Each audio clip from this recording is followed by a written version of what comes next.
Hello, beautiful people, and greetings at whatever time of the day we are finding you, whether it is morning, afternoon, evening, or long into the night. This is Generational Archives.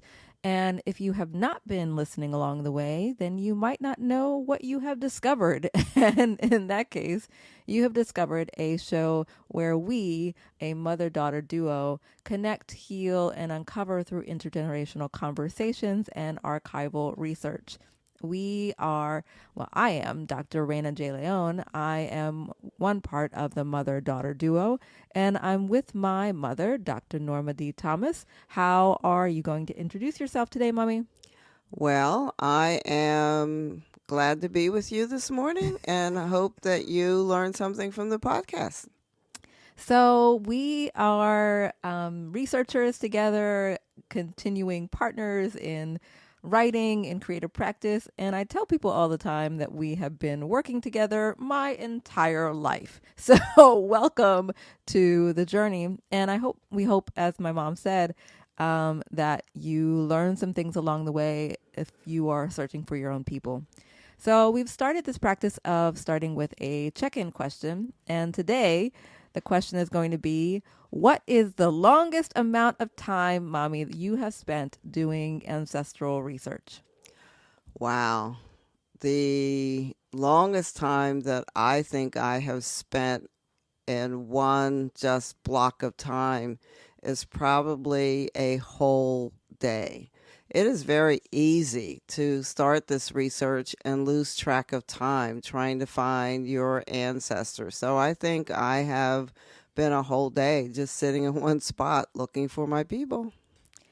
And how did it make you feel to spend that much time in this work? Well, it's a process of discovery. So it's great when you find information, and it could be frustrating because you can't find the information.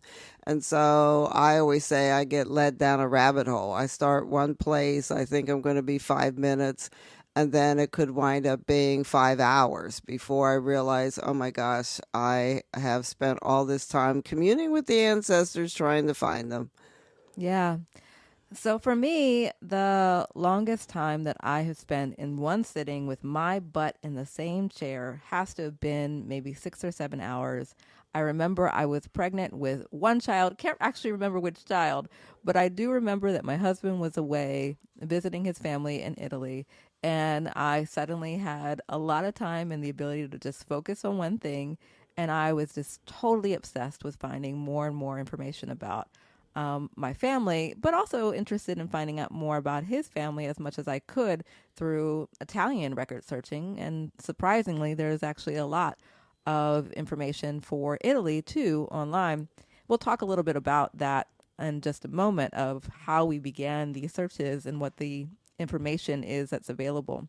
But the longest amount of time in one's chair, not moving my butt out of the seat, probably 6 or 7 hours, which is not good for your bladder. It's not good for your person. So don't do that. Create some space for breaks.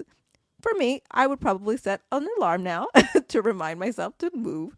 Um, and that instance, especially with my husband being away, I remember that butt in chair, 6 or 7 hours, but extended over several days, definitely. So I was deep in records for a long time and finding all these different discoveries. And I think what was so fulfilling about that process was searching for, especially the mothers. Oftentimes, women disappear in records because of patriarchy and ownership of property and so on.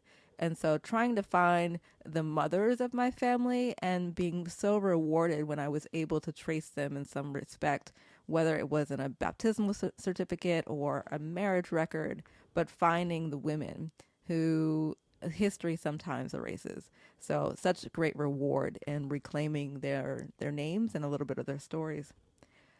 So let's talk about this process of getting information. Mommy, you've been doing this work for decades.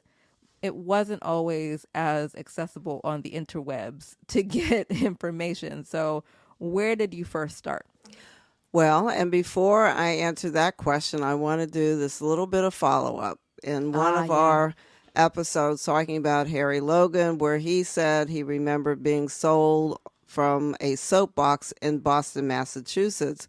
And us looking up the time period and realizing the slave trade had probably ended connected to Massachusetts. But I've since looked at records that talked about the internal country slave trade and that people were still being traded from city to city, from the north especially to the south, and that this slave trade continued. So he could very well have been sold from a soapbox in Massachusetts to a slaveholder in Saluda, South Carolina, and that part of the country. So again, that whole oral history is really important to be able to help trace your relatives. So the oral history as well as the documented shared communal history, because what you've just said is I looked at the records, I've looked at articles about the slave trade of that time period that there are books and resources about that are give you the context for which an oral history would have landed. So another piece of information is that for those of you who are looking for your people is not just looking at the records, but also understanding their lives. And so cultivating the practices of being a historian. So let's shift back into that question, Mommy. You ready? Yes, I am ready. So again, we've talked about the place to start is with yourself. And so when I decided to do genealogy research into my family, first I started on my father's side, believing that they might be easier to trace because we were always told that, quote unquote, they were free. Well, the men were born free. I don't know about, so we've subsequently seen some of the records where the women were declared as being free, but I thought it might be easier to start with his side. So I did collect as much of information about myself as possible. I asked all my siblings for their birth certificates and copies. I asked for the birth certificates of their children so we would have all that information. And then I started to write down as much as I knew about my parents, grandparents, starting to try to collect this information from my own head. And then went to, well, and I've also mentioned this before, that I had a relative who was collecting family history and received the benefit of her giving me a floppy disk on the family. It turned out that a member of her husband's family also had decided to research the Thomases. And so I looked up on some information that she had. I went to the public library and sadly found out that I had a cousin who was doing this kind of history, and that unfortunately the information she had was given to someone at the library who then took it home. That person died and it never made its way back to the library. So that was a travesty. But they had a genealogy room that I was able to go through and look at some information. And subsequently, occasionally when I go home, I put information in something called the Thomas Family File so that other people who are looking for information on their family don't have to look so hard, because I've compiled a lot of information that could start them on their journey. But I also went to look for deeds at the courthouse because I knew about property, and so I was able to get copies of deeds, which also tells a story. But I also started sending for birth certificates and death certificates. And when I started this, it was easier to get a birth certificate. The concerns about identity theft weren't as great as they are now. So you just had to declare that this was genealogy research. You had to say that the person was deceased. If you had information of a death certificate, you could send that as well. And it was pretty easy to get birth certificates. Now it's not easy to get a birth certificate. Still very easy, relatively easy to get a death certificate. But you could also send for Social Security records the application, because that lists parents' names. Mm-hmm. And so that's a way to also get information about somebody you're looking for. All this was cheaper when I started. It was, I believe, $7 to get the copy of a application from Social Security. The last time I tried to get one, it was $27, and everything on it was so redacted that it wasn't beneficial at all. So things have changed now. Some things are not quite as easy. To get death certificates, you still have to provide your identification information. They want all of this before they're willing to release. I was able to get my mother's original birth certificate, so you can still get them. It's just that it's not as easy and it's starting to be much more expensive. But one day, finally, I hit a wall. I just could not find any more information on my dad's family. And then I stayed home from church and was feeling very guilty about being home from church. And I just typed in Thomas family, Hopwood, Pennsylvania, into the search. And I had a relative who had listed information about the Thomases, the Browns, the Mackenzies, and I think the Lancasters, and how we were all related. The person whose picture came up that was doing this research was white. And I kept thinking, how could he possibly know anything about my family? Because he had names that I had researched, and then he had pictures.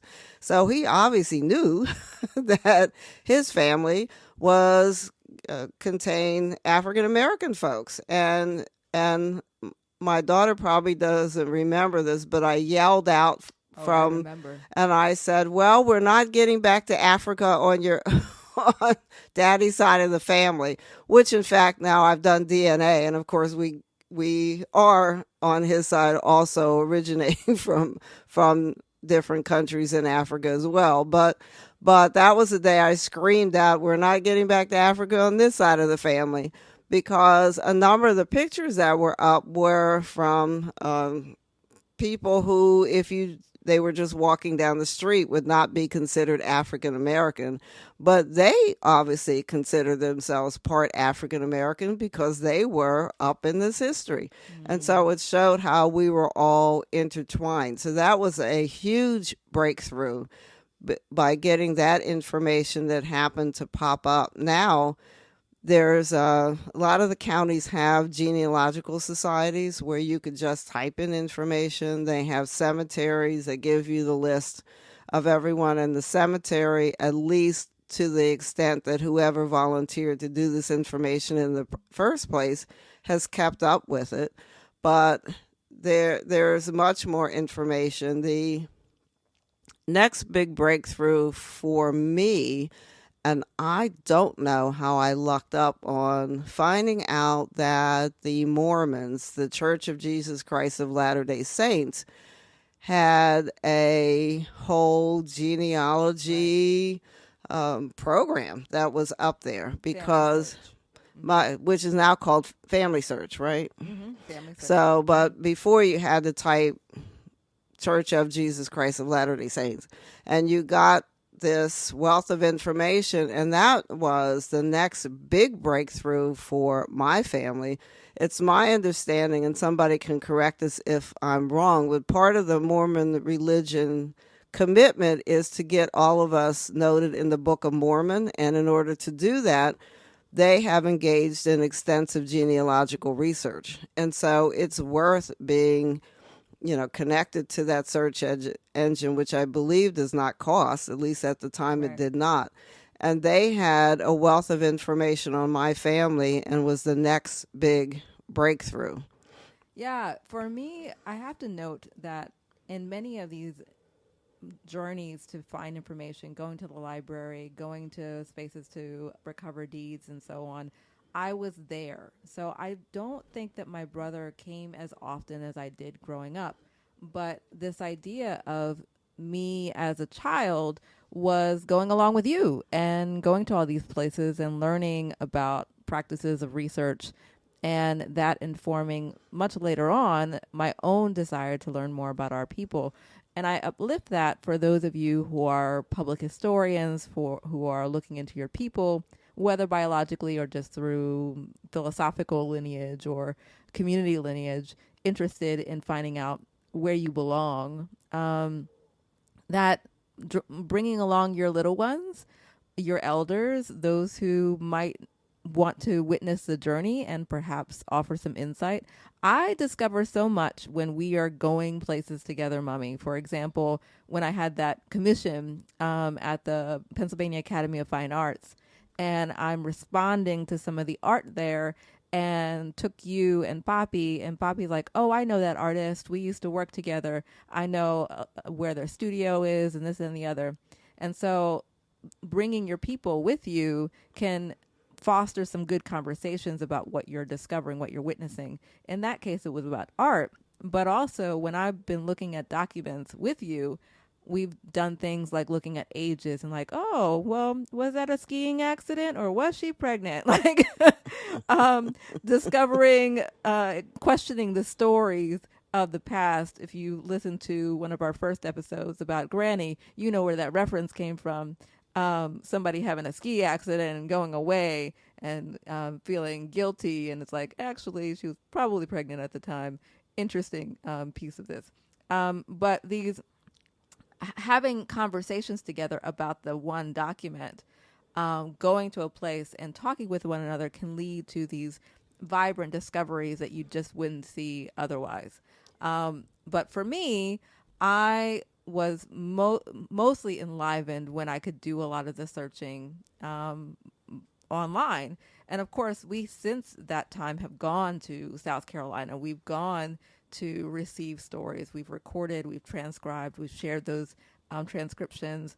But it started for me as far as my own journey with going online and using Family Search, using Ancestry.com, paying a little bit extra money to look at newspapers.com, which has been useful, especially in finding out information about our Aunt Doris, who had a very established performing career all across a good part of the states in the 1930s and 1940s especially, but finding those clippings that you had actually already found in some instances through without the online access.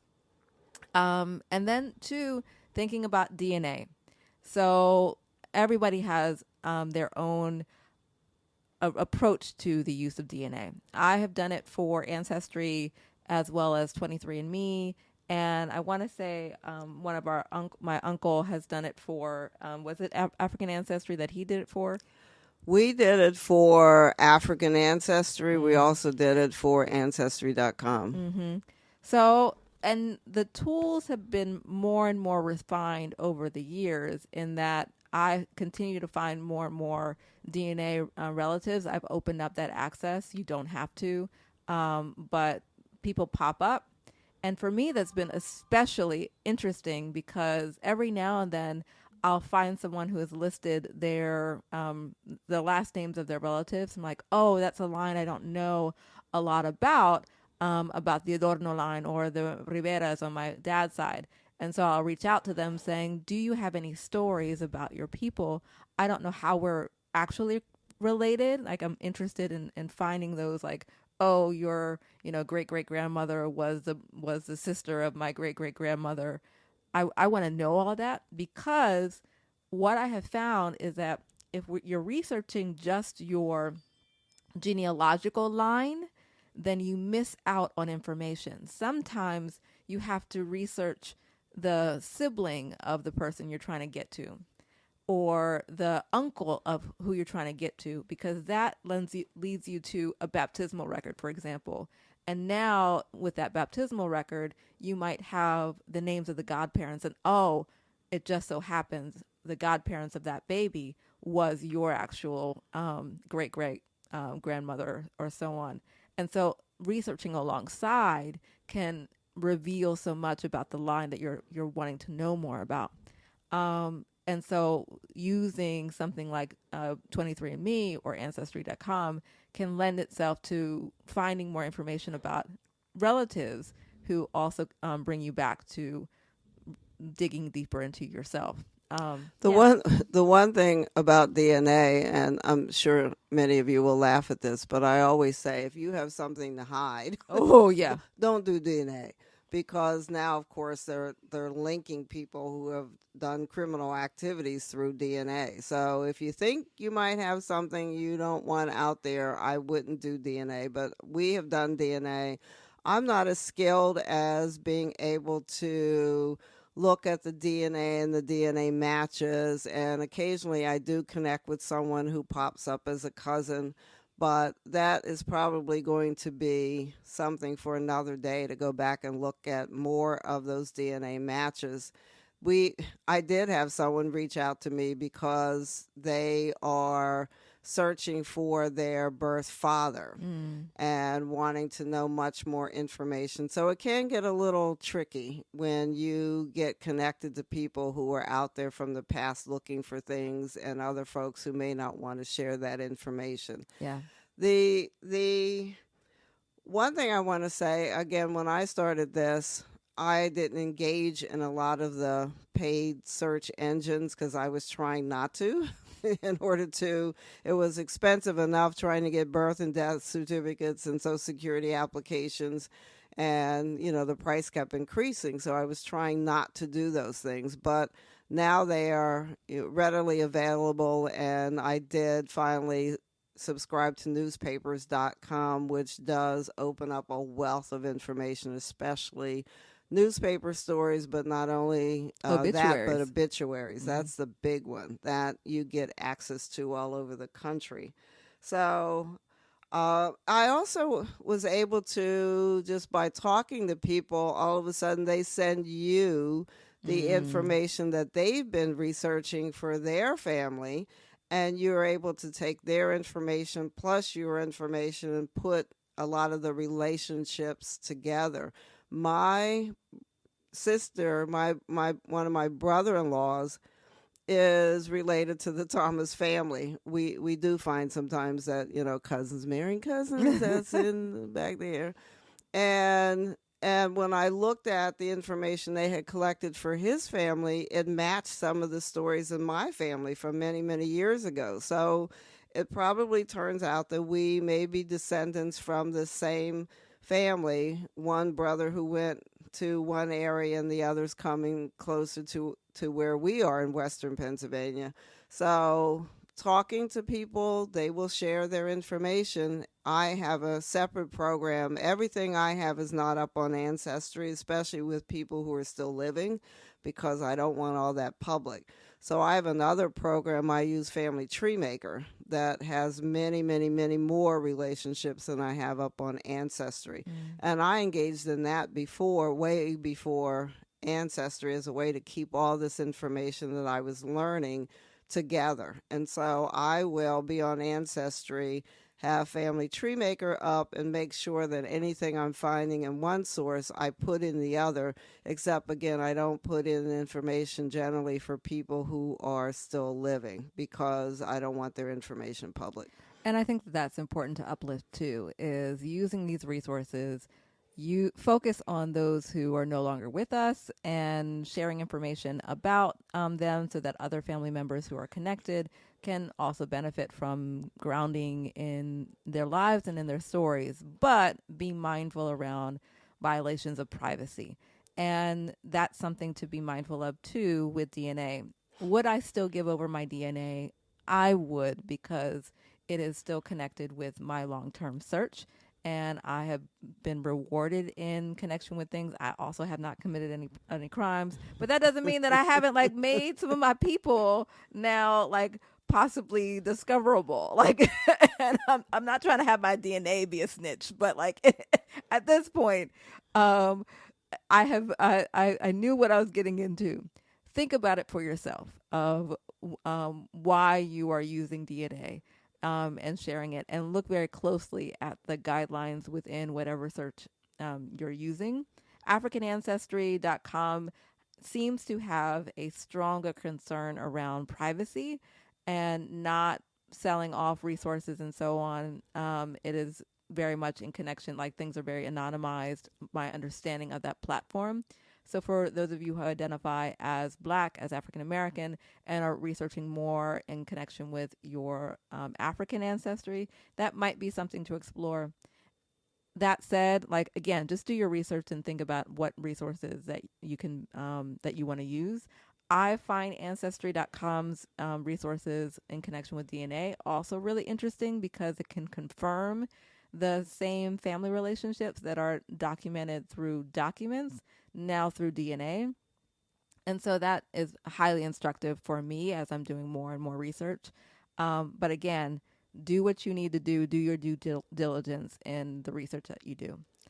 I know with one of the things that the DNA research confirms that is not as easily to confirm through either the documents online or any place else is that both sides of my family have strong Native American, American Indian roots. And when you look at the percentages in terms of the DNA, they're not large percentages.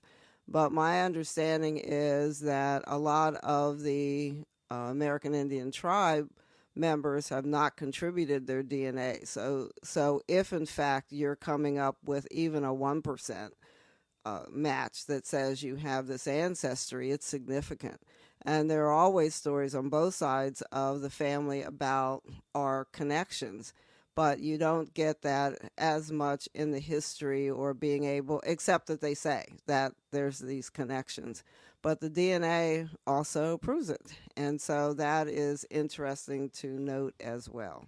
Well, and I want to uplift too for many folks within different indigenous communities of making sure that you're mindful of claiming those who would not claim you. So, depending on the tribal relationship, some folks would say that the DNA is not enough. How are you culturally rooted in this community? And at the same time, for indigenous communities, there was and continues to be a practiced effort of separating folks away from indigenous cultures. We see that in the attempt of or the work to undermine legislation around keeping indigenous foster children within relationship within their communities.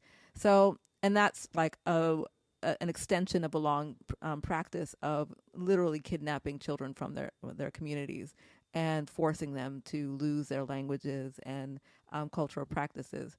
So, understanding that history and understanding that the DNA may say one thing, and at the same time, you may not be culturally rooted in a community that what the DNA indicates is complicated.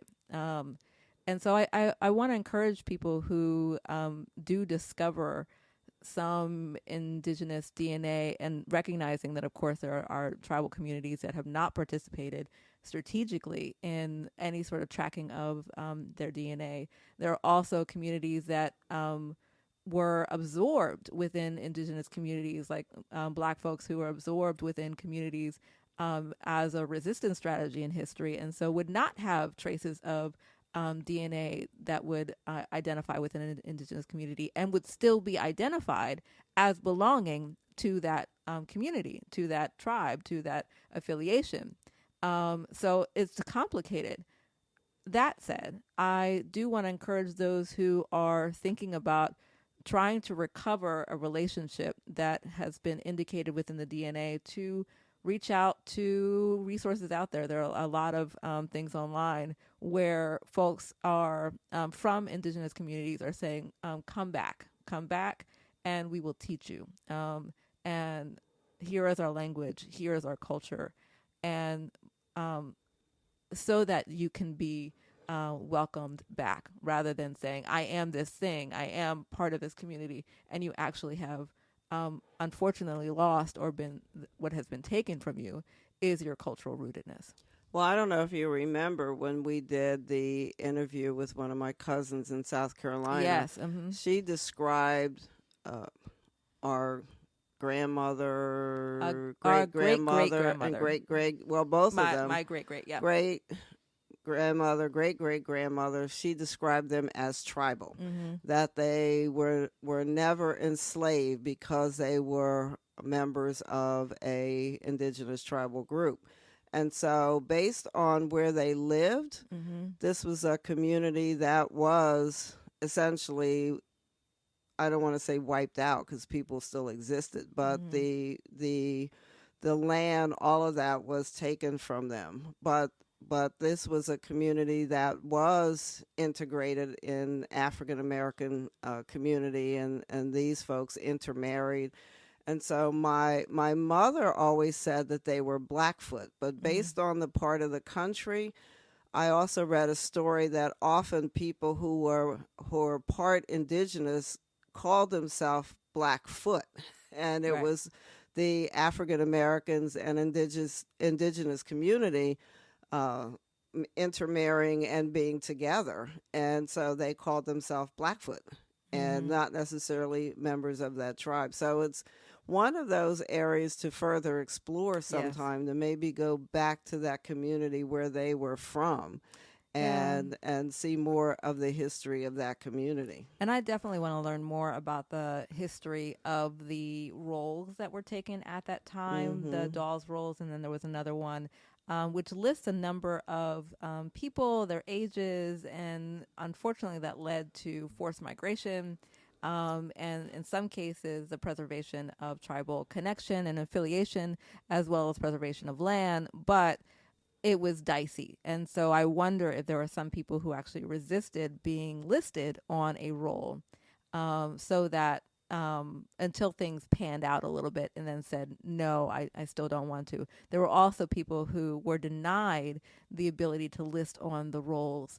And so benefits and drawbacks, there was a lot then. And I'm interested in the choices of the people who decided not to even attempt, for various reasons, and that listing on rolls may help for identification and finding of family members, and it also, the not listing can make it more difficult to find people if they should have been on those rolls. One thing I want to leave people with is the benefit of family reunions. Yes. So, if you can find if there are members of your family who still hold reunions in a particular place, oh, insert yourself in their reunion. I had a cousin once where we're from, different parts of the Thomas family would have their own reunion, and we finally a few years ago put many of those reunions together and then said, oh well, on the off years you all have your smaller reunions. But having those reunions and saying, well, how are we related? I know we're Mm-hmm. related, tell us how we're related, is wonderful. But I had this cousin who we knew we had family in what we call Little Washington, which is Washington County, Pennsylvania. We knew one of the Thomas brothers who came up from Virginia, went on to Washington, and we've since been able to connect with all of them. But he told me he found out they were having a reunion and he just went. And he got their information that they had published and put together, and it was just so helpful Yes. and putting together more of the information on this very, very large family. So we've been able to, we have these Facebook pages, Yes. and we connect every now and then. So we know that we're this huge, huge family. So reunions are important. So if they're being held, and maybe you start your own reunion. It Yes. could be very small with a few people you bring together, but it's important to be able to tell the story, especially to pass it on to younger people. So I would leave you with that as well. So, some things that we've talked about are going to the library, going to county courthouses to get deeds. We've talked about family reunions and perhaps inserting yourself there, doing interviews and sharing those transcripts. We've talked about the sharing of pictures.